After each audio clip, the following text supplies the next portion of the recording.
Урматтуу Садыр Нуркожоевич, ошондой эле Камчыбек Кыдыршаевич Ташиев. Садыр Нуркожоевич, мынакей сиздин токтомуңуз менен АТР кылып, унабыз жарыялап элдин көйгөйүн чечип бергиле деп мен 18 жыл соттошуп алган жеримди утуп алганмын. Андан кийин мынакей АТРден чечип беришкен Ала-Бүдүн районунан Камчыбек Ташиевдин жардамчысы şu Эрмектин көзөмөлүнүн негизинде Камчыбек Ташиевдин өзүнүн сиздин көзөмөлүңүздүн негизинде сиз чечип бергенсиз.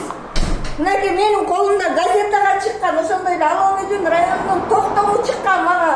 Ал 291 токтомдо конкретно жазылып турат. Садыр Нуркожоевич, сиздин көзөмөлүңүз менен чыккан комиссиянын токтомунда эгерде комиссия, райондук комиссия, жергиликтүү комиссия чечип бергенде эч ким жокко чыгара албайт, болгон сот гана жокко чыгарат деп конкретно жазылып турат.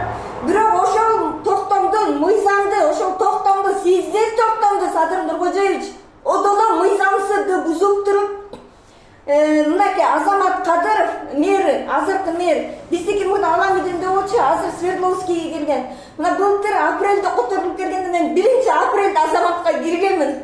Азамат сага келип түшөт экен. Карап бергилиң деп ошентсе, нече сиздики бул азыр үй жок деп атышат. Үйүм салынганы боюнча спутниковый аныкталгандыгы мынакей урматтуу Асаналиев, сизге чейин иштеген Курманкул Зулушев, ошондой эле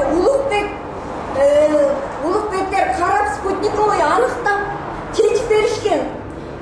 Ала-Бүдүн районунун комиссиясы чечип берген ишти Свердлов районунун акими Адиев Капар агай менен заммер Азамат экөө кайра карап болгон Айыл чарба министрлигинен эки эле справка аласыңыз деген. Бирок Айыл чарба министрлигине мен алганга эч кандай мага мыйзам жол бермеген эмес. Себеби менин комиссиянын чечими колумда турат. Садыр Нуркожоевич, а сиздин токтомуңузда конкретно жазылып турат комиссиянын чечими